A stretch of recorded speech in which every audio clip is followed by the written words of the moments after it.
सिद्धार्थ कथा, सुनो सुनो सिद्धार्थ कथा।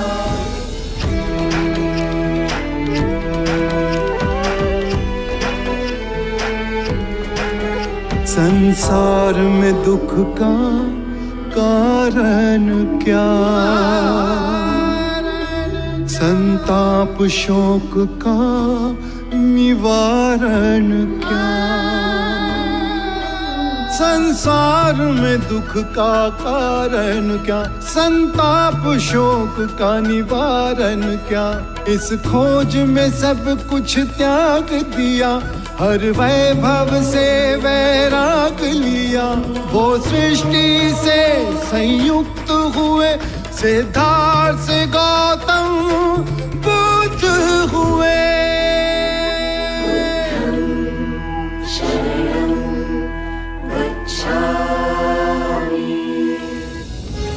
¿Por qué me engañaste? No eres Balak.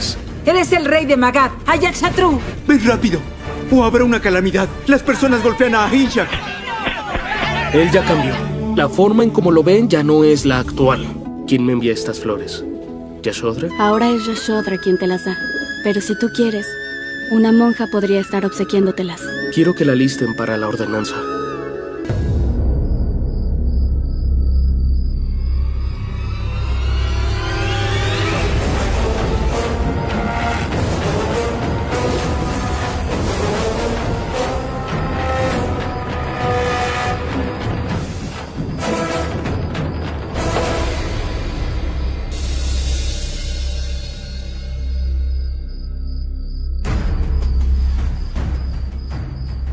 लो, आज मैं अपना क्षत्रिय धर्म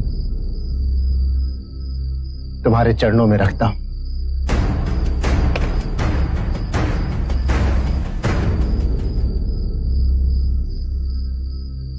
तुमने मुझे सही पहचान लिया था और मैं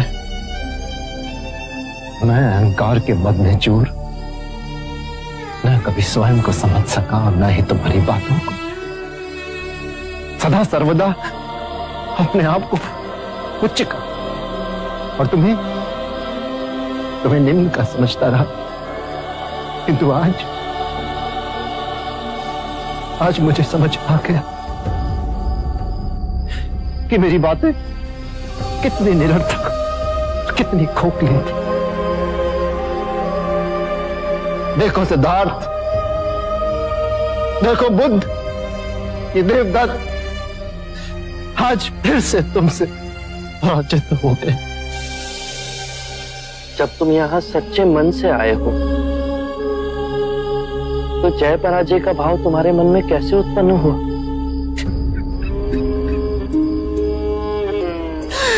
क्षमा कर दो मुझे, टूट चुका हूं मैं, टूट चुका हूं मैं, टूट चुका हूं मैं।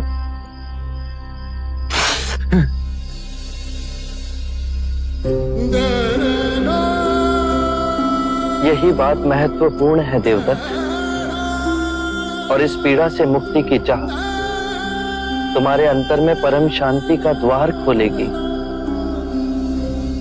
तो क्या मेरे जैसे माया में फंसे व्यक्ति का पवित्र होना संभव है? पवित्र और अपवित्र तो स्वयं तुम पर निर्भर है देवदत्त। आज तक ना तो कोई किसी को पवित्र कर पाया है और ना ही कर सकेगा। हे बुद्ध, क्या मेरे पुराने सभी कृत्य भूलकर आप मुझे अपने संग में स्थान देंगे? भले या बुरे, मुझे तुम्हारे कोई कृत्य स्मरण नहीं देवदत्त, और तुम भी उन्हें भूल जाओ। जिस दिन तुम्हारे अंतर में बदलने का भाव आया, उसी दिन से तुम्हारी नई यात्रा शुरू हो गई थी। कल प्रातः आनंद तुम्हें दीक्षा देंगे।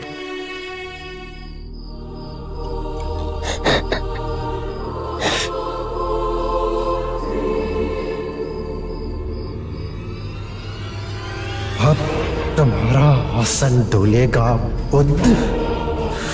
मेरा सब कुछ छीना है तुमने, पर अब तुम्हारा नेक नाम छीनूंगा मैं।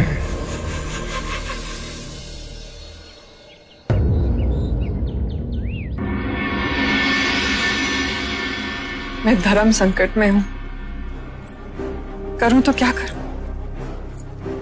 अपनी प्रेम की आहुति देश के लिए चढ़ा दूं, या देश के लिए अपने प्रेम की बलि चढ़ा दूं? अगर जीवक ना होता तो देश के लिए अपने प्रेम की बलिदान दे देती। मैं मां भी हूं, मुझे जीवक का भी सोचना है। उसका सोचूं तो लगता है अजात शत्रु से विवाह कर लेना चाहिए। जीवक के भविष्य में मगध का सिंहासन होगा। जीवक का बालक नहीं है देवी, वो क्यों अजात शत्रु को अपने पिता के रूप में स्वीकार करेगा? क्या वो आपकी बलि देकर मगध के सिंहासन पर बैठेगा, या फिर बुद्ध के मार्ग पर चलेगा? हर दिशा में अनेकों प्रश्न हैं। अब जो भी निर्णय लेगा जीवक ही लेगा। अजात शत्रु को रुकना होगा।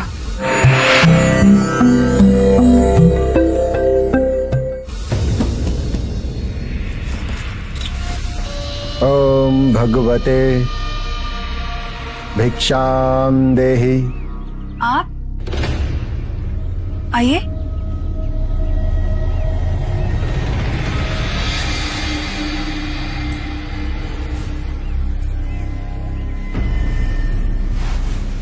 आपसे इतनी शीघ्र भेंट होगी ये हमने सोचा ना था। मैं भिक्षु बन के संघ में सम्मिलित हो गया हूं मालविका। आपको संघ में प्रवेश दे दिया? इस दुनिया में दयालु लोग कभी कभी अपनी बड़ी हानि कर बैठते हैं। बहरहाल तुम पे मेरा एक ऋण है, और अब समय आ गया है कि तुम अपना वो ऋण चुकाओ मालविका। आपने जो मुझ पर उपकार किया है उसे मैं कभी नहीं भूल सकती। उसका ऋण मैं अवश्य चुकाऊंगी। हे ईश्वर, तूने मुझसे मेरा सब कुछ छीन लिया, इसलिए अब मैं तेरा संसार त्यागने जा रही हूँ। क्यों बचाया मुझे? क्योंकि आत्महत्या कायर करते हैं। जिसने तुम्हें विवश किया इस कुएं में स्वयं को धकेलने के लिए, प्रतिशोध लो उससे। मैं उससे प्रतिशोध नहीं ले सकती। बहुत बड़ा मनुष्य है वो। स्त्री होके पुरुष को वश में नहीं कर सकती। उस पर कोई वशीकरण काम नहीं करता है। वो महात्मा है। कौन है वो? बुद्ध। बुद्ध? क्या किया है बुद्ध ने तुम्हारे साथ? मेरे सुखी संसार को आग में झोंक दिया उसने। मेरा पति जो मुझ पर प्राण निछावर करता था, उसके प्रभाव में आकर घर गृहस्थी मुझे छोड़कर एक भिक्षुक बन गया, और जीते जी मार दिया है मुझे। पर तुम सुंदर हो, चाहो तो कोई और पुरुष तुम्हारा हाथ थाम सकता है। नहीं, एक नारी के नारीत्व का अपमान कर कर गया है वो। पूरे गांव में मुझे कलंकित कर दिया। सब सोचते हैं कि शायद मुझ में कोई दोष है। अगर मैं जी नहीं सकती तो मर तो सकती हूँ। जिसने तुम्हारा घर, तुम्हारा संसार विध्वंस करके रख दिया, चैन से जिएगा? हाँ, मैं एक निर्धन निर्बल स्त्री और कर भी क्या सकती हूँ? अरे स्त्री अगर चाहे तो लोहे को भी पिघला सकती है, और तुम कायर हो। कायर नहीं हूँ मैं। प्रतिशोध लेने की हिम्मत है तुम्हें? हाँ है, किंतु मुझे समझ में नहीं आ रहा कि मैं कौन सा मार्ग चुनूं। मार्ग मैं दिखाऊंगा, तुम वही करोगी जो मैं कहूंगा। बुद्ध से कैसे प्रतिशोध लेना है, आप बस मुझे इतना बताइए। प्रतिशोध तो ऐसा होगा मानविका कि बुद्ध स्वयं आत्महत्या करने पर विवश हो जाएगा। उसके भिक्षु उसे गालियां देंगे। प्रतिशोध तो ऐसा होगा कि तुम्हारा अपना पति तुम्हारे चरणों में गिरकर क्षमा की भीख मांगेगा। अब तुम्हें क्या करना है वो ध्यान से सुनो।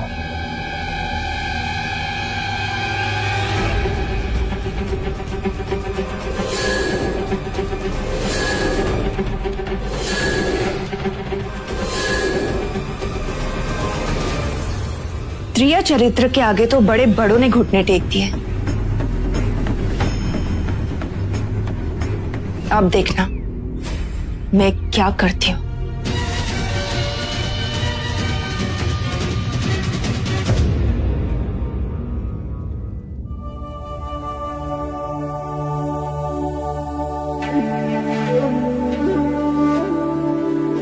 अपने हाथ से खिलाऊंगी तो खाओगे ना?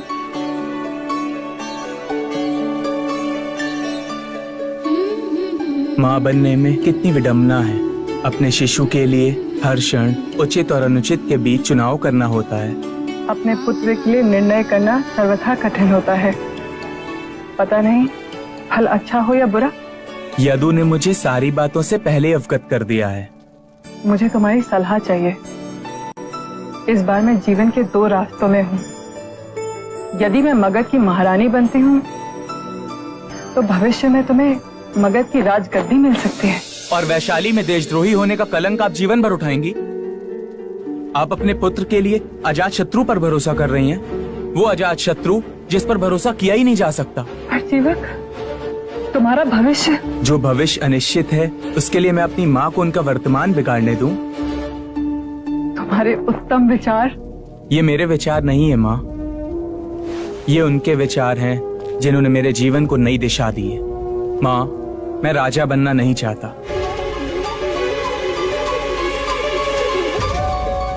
जीवक, सुख के भंडार खोलेंगे परंतु दुखों से मुक्ति नहीं मिलेगी माँ। ऐसा कौन सा राजा है जो दुखों से मुक्त है? माँ, जिन्होंने मेरे दिशाहीन जीवन में नया मार्ग दिया हो, उद्देश्य दिया हो, मैं उनकी शरण में जाना चाहता हूँ। बुद्ध की? हाँ माँ, मैं बुद्ध के संग सम्मिलित होकर भिक्षुओं की सेवा करना चाहता हूँ। मेरा वैद्य बनना सार्थक तो हो माँ। माँ, मुझे अनुमति नहीं देंगी बुद्ध की शरण में जाने के लिए? धन्य हुई मैं तो जैसा पुत्र पाके जिसने बिना एक क्षण विचलित हुए राजगद्दी को ठुकराकर बुद्ध का सेवक बनना चाहा। उस सुपुत्र को मैं ना कैसे कह सकती हूँ। पर ये अश्रु क्यों? ममता के मुंह में आंखें भर आई। आपको सर्वथा मुझ पर गर्व रहेगा। मैं वचन देता हूँ, मैं आज अभी बुद्ध के पास जाना चाहता हूँ। ¿Por qué va a la choza de Buda? Al volver. La he visto entrar a la choza de Buda en varias ocasiones. Sí. ¿En varias ocasiones? संघ ने कई अंधेरे हृदयों में परम सत्य का दिया जला दिया है। एक सिंह गर्जना उठी है जिसने झूठे सिद्धांतों और संकीर्ण विचारों को हिला दिया है। सिंह को वन का राजा कहते हैं।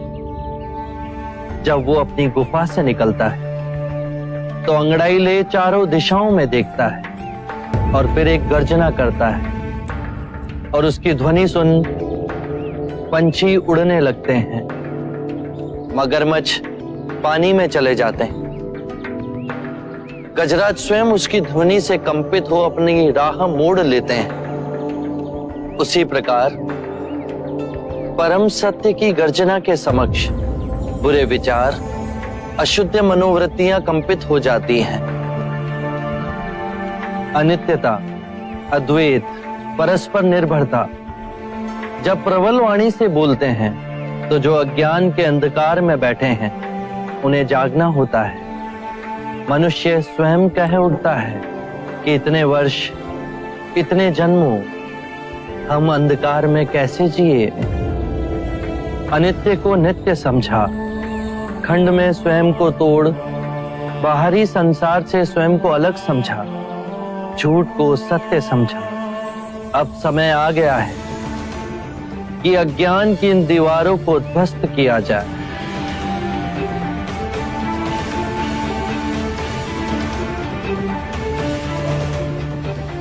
बुद्ध, इस सूत्रों को हम सेहा गर्जना कहेंगे।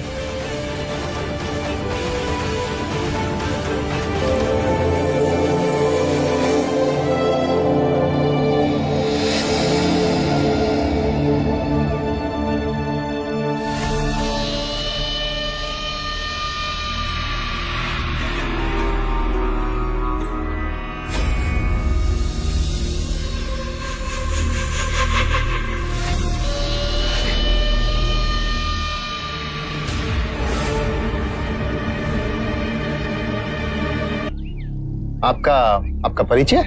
दोमुख। दोमुख, बंधु दोमुख, इस स्त्री के मन में बुद्ध के लिए कोई विशेष आदर है? हाँ, मैंने भी इसे पहले यहां देखा है, बुद्ध के पीछे पीछे जाते हुए। अच्छा, बड़ी विचित्र बात है, नहीं? क्या? एक स्त्री का इस तरह बार बार बुद्ध के समक्ष आना, उसके निकट आना।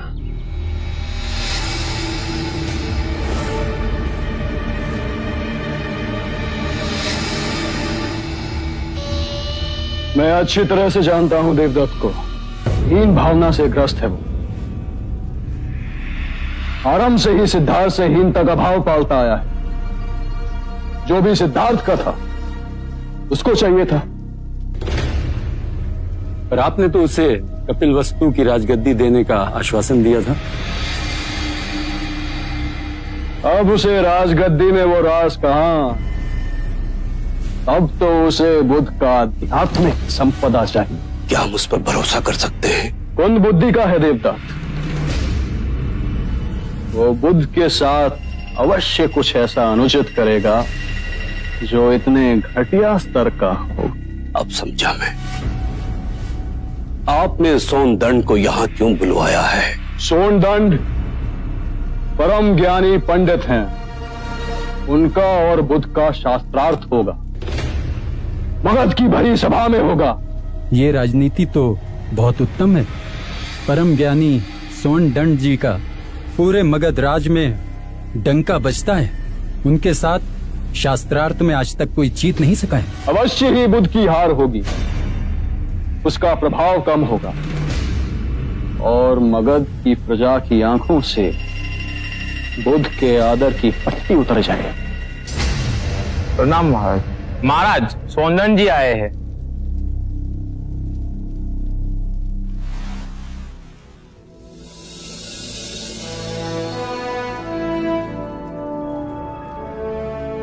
महाराज, मैं घाघर सरोवर से आपके निमंत्रण पर आया हूं। किस कारण विशेष से आपने मुझे स्मरण किया है?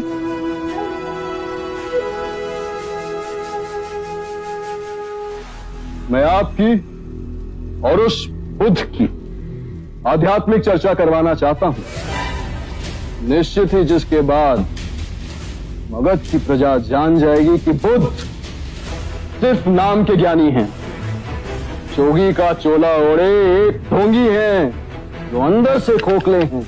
महाराज, यदि आपकी यही मंशा है तो मैं तैयार हूं। इससे मुझे और बुद्ध को अपने अपने ज्ञान की जानकारी हो जाएगी और साथ ही साथ प्रजा का भी लाभ होगा। सोनदंड जी, प्रजा का लाभ बाद में, महाराज का लाभ पहले। इस चर्चा में हमें अपने ज्ञान की वृद्धि नहीं करनी है, अपितु उस बुद्ध को पराजित करना है, उसके व्यक्तित्व की धज्जियां उड़ा देनी है। मगध की लाज आपके हाथों में है सोनदंड जी। आशा है आप हमारा शीश बुद्ध के सामने झुकने नहीं देंगे। ये तो मगध के सम्मान की बात है। ऐसा ही होगा। आप एक बार बुद्ध को मेरे सामने बिठाइए तो सही, फिर देखिए कैसे मैं वेद, उपनिषद और दर्शन के सिद्धांतों में मैं उन्हें उलझाता हूं। कुलगुरु, आप बुद्ध को हमारा निमंत्रण भेजिए। जो आज्ञा महाराज। और आप आज से ही तैयारी शुरू कर दीजिए। जो आज्ञा महाराज। ये दाव आपका व्यर्थ नहीं जाएगा।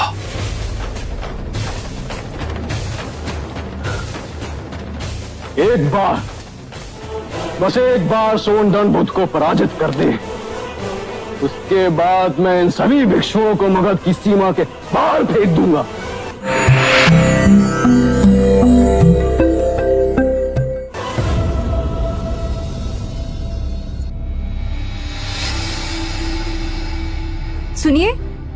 सुनिए, ये फूल बुद्ध को।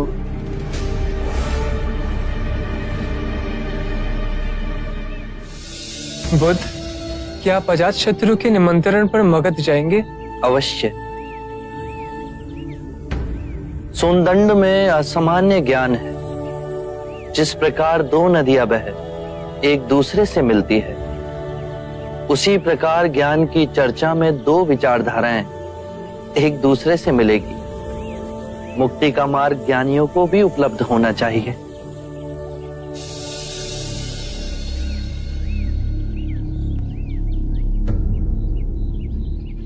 सुधा, तुम्हारे मुख पर इतना भय क्यों? मार्ग में कोई कठिनाई हुई है?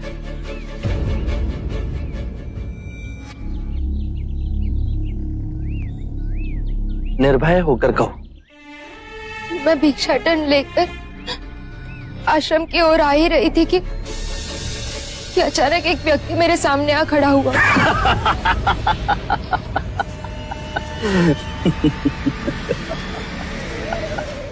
उसकी आंखों का भाव देख मैं डर गई। फिर आपके वचन मुझे स्मरण हुए और मैंने तुरंत अपनी सांस को साधा ताकि मैं शांत और होशपूर्ण रह सकूं। कृपया मेरा मार्ग छोड़ दे। मैं बुद्ध की भिक्षुनी हूँ। जवान हो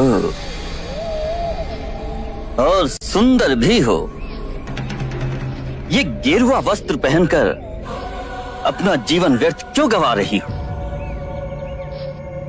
इस सुंदर शरीर पर तो काशी में बुनी हुई रेशम के वस्त्र होने चाहिए। कृपया मेरा मार्ग छोड़ दे। मैं बुद्ध के पास जा रही हूँ। बुद्ध के पास क्या मिलेगा तुम्हें?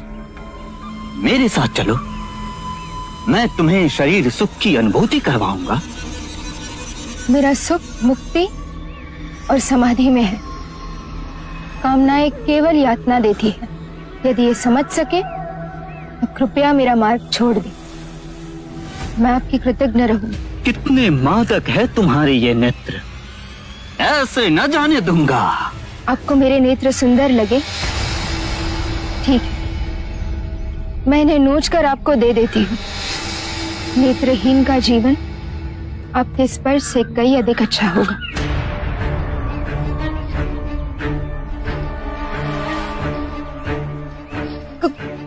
कदाचित आपको यह स्मरण नहीं कि कौशल, मगध, वैशाली और शाक्य देश के राजाओं का यह आदेश है कि जो कोई भी बुद्ध के भिक्षु या भिक्षुनियों को हानि पहुंचाएगा उसे मृत्यु दंड दिया जाएगा। तुम अपने प्राण गंवाना चाहते हो? क्षमा कीजिए, दोबारा मैं किसी स्त्री के मार्ग में नहीं आऊंगा। बहन, आप जिस राह पर चल रही हैं, उसी पर चलकर अपने लक्ष्य की प्राप्ति करें। आज आपके बताए हुए मार्ग पर चल तो आज अपने शील ना बचा पाती। यदि ये किसी और भिक्षुणी के साथ घटित हुआ तो? तुम्हारे साहस और अविचल भाव की मैं प्रशंसा करता हूँ। सदियों से पुरुष ने नारी को अपनी वासनाओं से उत्पीड़ित किया है। उसके अंधेपन और क्रूरता को रूपांतरित करने में कई सदियां बीत जाए। यही एक प्राथमिक कारण था कि मैं स्त्रियों को दीक्षा देने में संकोच करता रहा। आज से कोई भी भिक्षुनी एकांत में यात्रा नहीं करेगी और ना ही एकांत में सोएगी। उसके साथ सदैव एक और भिक्षुनी होनी चाहिए ताकि वो एक दूसरे का संरक्षण कर सके, एक दूसरे की सहायता कर सके। आनंद, तुम सुधा के साथ आमरा वन जाकर वरिष्ठ भिक्षुनी को इन नियमों के बारे में समझाओ।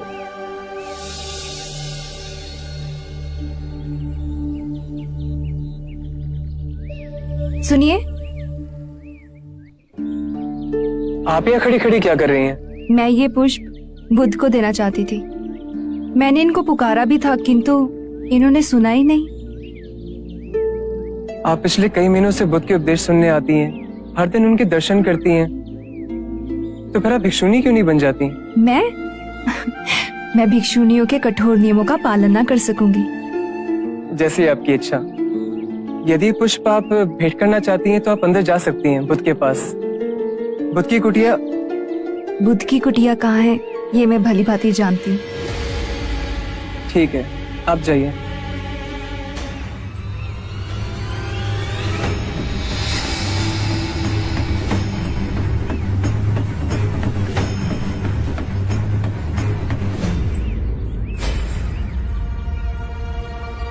ये स्त्री बुद्ध की कुटिया की ओर क्यों जा रही है? तो इसमें आश्चर्य की क्या बात है? मैंने तो इसे कई बार बुद्ध की कुटिया की ओर जाते देखा है। हाँ, बुद्ध की कुटिया की ओर? Sabio Gautama, no me digas que no te da curiosidad, porque fue a mí a quien embarazaste.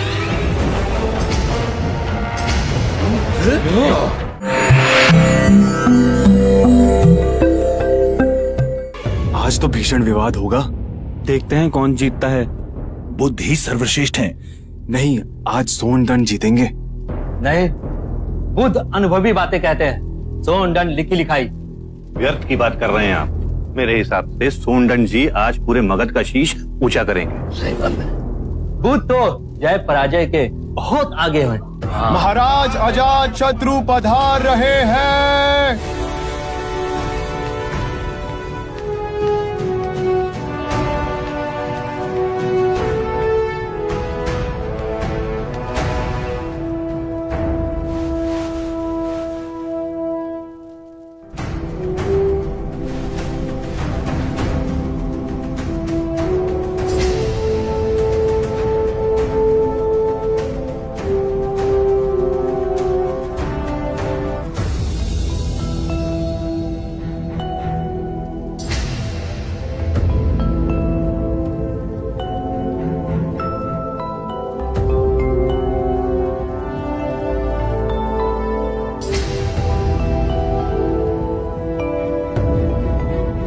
मैं महाराज की उपस्थिति में वंदनीय बुद्ध और परम ज्ञानी सोनदंड का इस राजसभा में स्वागत करता हूं।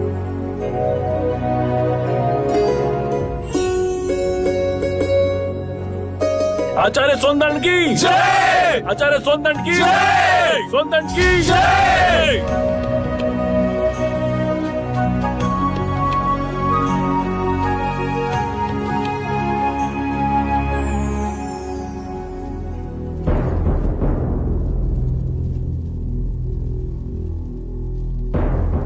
आज ये दोनों मान्यवर महाराज की उपस्थिति में इस राजसभा में अपने अपने विचार व्यक्त करेंगे। ऐसे विचार जिससे आप लोगों के ज्ञान की वृद्धि होगी। अब मैं दोनों मान्यवर से विनती करता हूं कि वो किसी एक विषय पर अपने विचार प्रकट करें। आप आयु में मुझसे छोटे हैं, अतः विषय चुनने का अवसर भी मैं आप ही को देता हूं। कहिए, किस विषय पर चर्चा करनी है?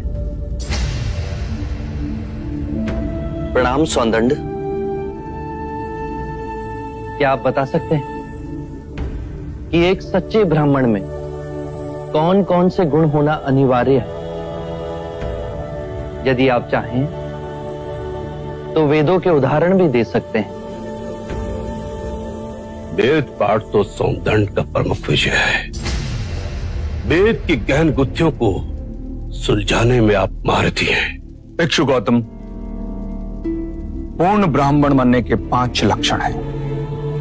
सुंदर रूप, मंत्रोच्चारण एवं अनुष्ठान करने में प्रवीण, 7 पुष्टों से रक्त की शुद्धता, अच्छा ज्ञान, अच्छा कर्म। इन 5 गुणों में से भी सर्वाधिक महत्वपूर्ण गुण कौन कौन से होने चाहिए? और इनमें से किसी भी गुण के अभाव में क्या वो सच्चा ब्राह्मण हो सकता है? अंत के 2 गुण, अच्छा ज्ञान एवं अच्छा कर्म। सुंदर रूप, मंत्रोच्चारण एवं अनुष्ठान करने की प्रतिभा, 7 पीढ़ियों से रक्त की शुद्धता आवश्यक नहीं। क्षमा कीजिएगा, परंतु सोनदत्त जी उचित उत्तर नहीं दे पाए। बुद्ध के प्रश्नों ने इन्हें उलझा दिया है। ये तो ब्राह्मणों का अपमान है।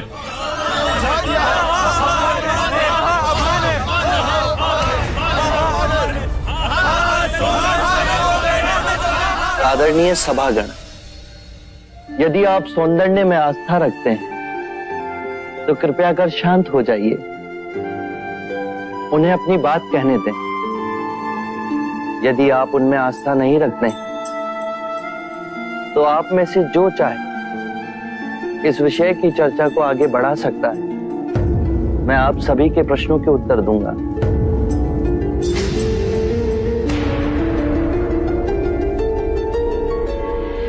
मित्रों, हम सबके बीच में मेरा चचेरा भाई अंगक बैठा हुआ है। अंगक रूपवान है, उसका आचरण कुलीन और उत्कृष्ट है। उसके बाह्य सौंदर्य की बराबरी केवल भिक्षु गौतम के साथ ही की जा सकती है। 2 परिवारों के रक्त की शुद्धता उसके अंदर बह रही है, वेद पाठ का ज्ञानी है, ये 3 गुण तो उसमें है। पर यदि विचार के रूप में देखें कि अंगक मदिरापान करता है, हत्याएं करता है, बलात्कार करता है, झूठ बोलता है, चोरी भी करता है, तो उसके बाकी के गुणों का कोई मूल्य ही नहीं रह जाएगा। अतः मित्रों, सदकर्म और ज्ञान ही सर्वोपरि है पूर्ण ब्राह्मण बनने के लिए। इन दोनों गुणों में से भी सर्वोत्तम गुण आप किसे समझते हैं? सदकर्म और ज्ञान 2 नहीं हो सकते। जैसे एक हाथ दूसरे हाथ को और एक पैर दूसरे पैर को साफ करता है, उसी तरह सदकर्म और ज्ञान एक दूसरे के पूरक होते हैं।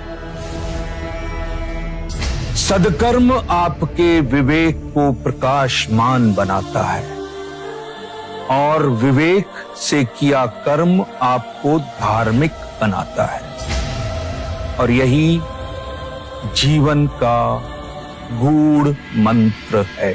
उत्तम, अति उत्तम सौंदन, आप हमारी आशा पे खरे उतरे।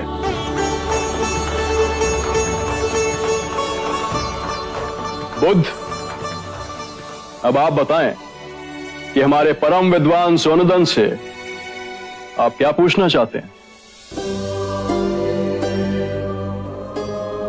सत्य कहा सौंदर्य आपने। सत्कर्म और ज्ञान जीवन के सबसे मूल्यवान गुण हैं। क्या आप बताएंगे कि सत्कर्म और ज्ञान को उच्चतम कोटि तक कैसे विकसित किया जाए?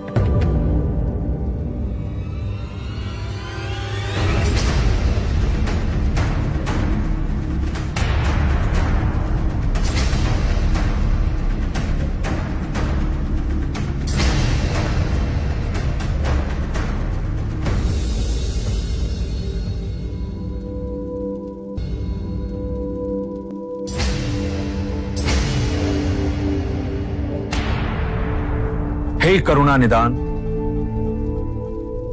इस विषय में आप ही हमारा मार्ग निर्देश करें।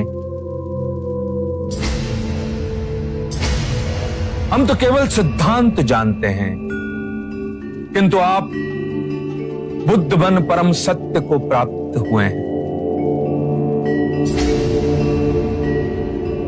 हे परम पुरुष, आप ही बताएं, सदकर्म और ज्ञान की उच्चतम कोटि तक कैसे पहुंचा जा सकता है?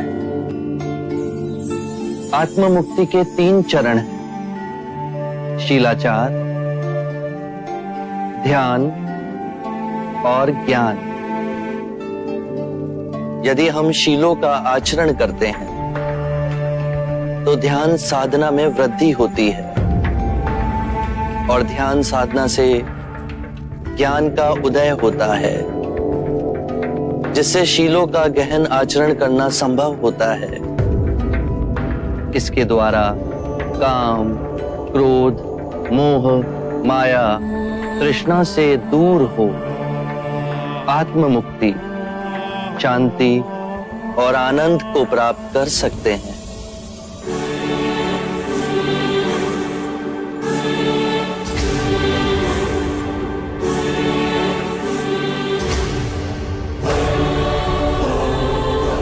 हे करुणा निधि, आपने मेरी आंखें खोल दी, मुझे अंधकार से प्रकाश में ले आए।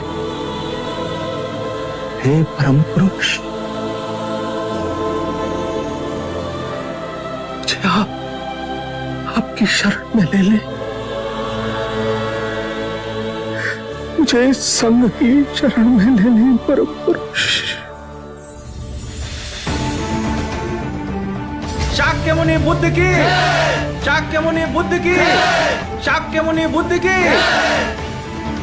शाक्य मुनि बुद्ध की, शाक्य मुनि बुद्ध की, शाक्य मुनि बुद्ध की, शाक्य मुनि बुद्ध की, शाक्य मुनि बुद्ध की, शाक्य मुनि बुद्ध की, शाक्य मुनि बुद्ध की, शाक्य मुनि बुद्ध की।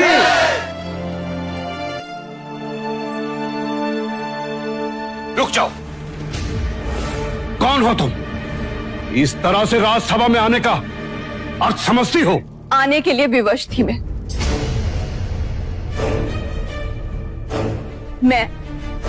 इस भरी सभा में बुद्ध से कुछ प्रश्नों के उत्तर चाहती हूँ।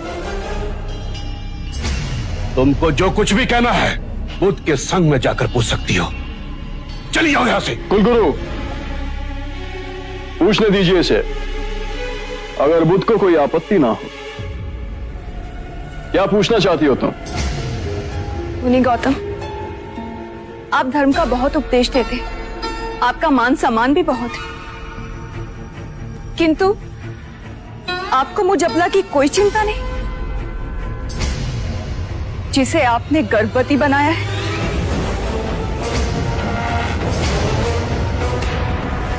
मेरे गर्भ में आपका बच्चा पल रहा है। क्या आप इसका उत्तरदायित्व नहीं लेंगे? मेरी लज्ज स्त्री, इस तरह का लांछन लगाते हुए तुझे लाज नहीं आई? जानती नहीं, बुद्ध वासनाओं से परे है। अरे बड़े बड़े ऋषि मुनि भी काम वासना के सामने घुटने टेक देते हैं। तू जानती नहीं कि तूने किस पे दोषारोपण किया है?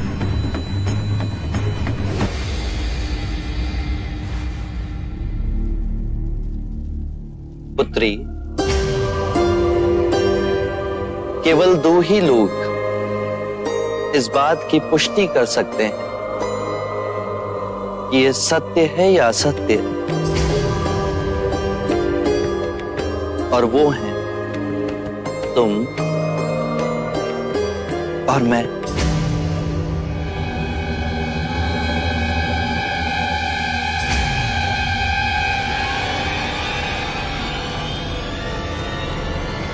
पकड़ो इसे।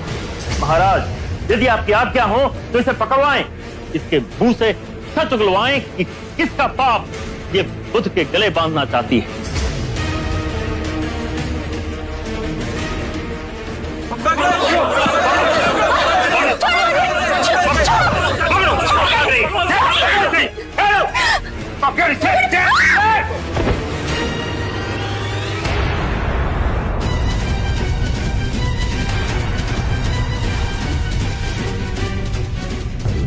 ¿Intentaste acusar al Buda con una simple almohada? ¡Dinos quién te dijo que hicieras esto! ¡Es una mentirosa! ¡Es una mentirosa!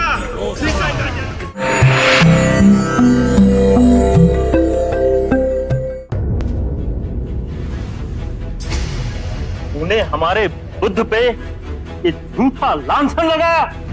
अब तेरे मुंह से ये सच्चाई उगलवाएंगे कि किसके कहने पे तूने ये काम किया है।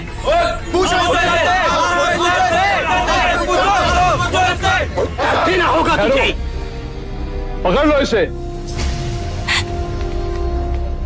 महाराज,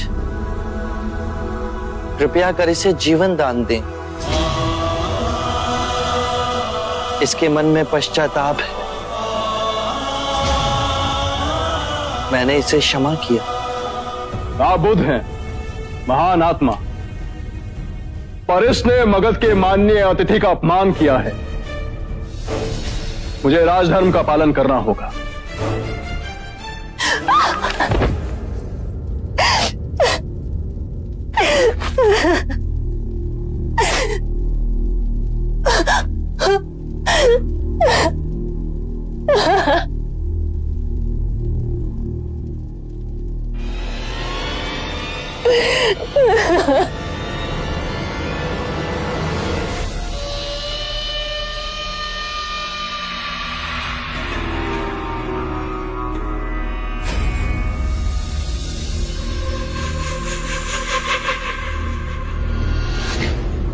मेरा अंदेशा सही था।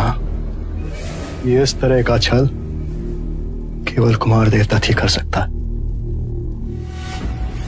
मुझे पता नहीं था कि तुम्हें तो कभी कुछ पता ही नहीं होता। जब तुम क्रोधित होते हो तो मति मारी जाती है तुम्हारी। अब देखो, उस दिन क्रोधित हो तुमने हमारी मैत्री को ठुकराया था, किंतु आज इसे बंदी बना हमने अपनी मैत्री को निभाया है। स्त्री को इस तरह कारावास में जीवित रखने का कारण? हमारा करुणा से भरा हृदय कुमार देवदत्त। इसे बंदी न बनाते तो ये बुद्ध के चरणों में गिर इस कुकर्म के लिए उकसाने वाले का नाम बता देती। तुम्हें संग से बाहर फेंक दिया जाता और फिर कुमार देवदत्त तुम घर के रहते न काट के।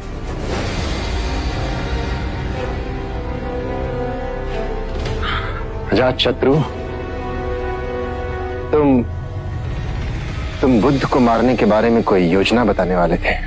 अब करीना बुद्धिमानों वाली बात। अब आए ना सही मार्ग पर।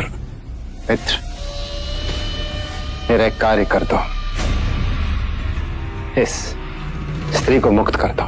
सही समय और सही अवसर देखे बिना अजात शत्रु कभी कुछ नहीं करता।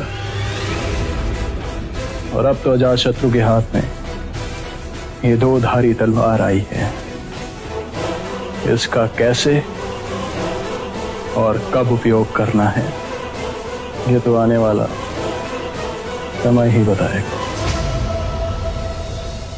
आरंभ हो गई निर्वाण प्रथा, सुनो सुनो ये बुद्ध कथा।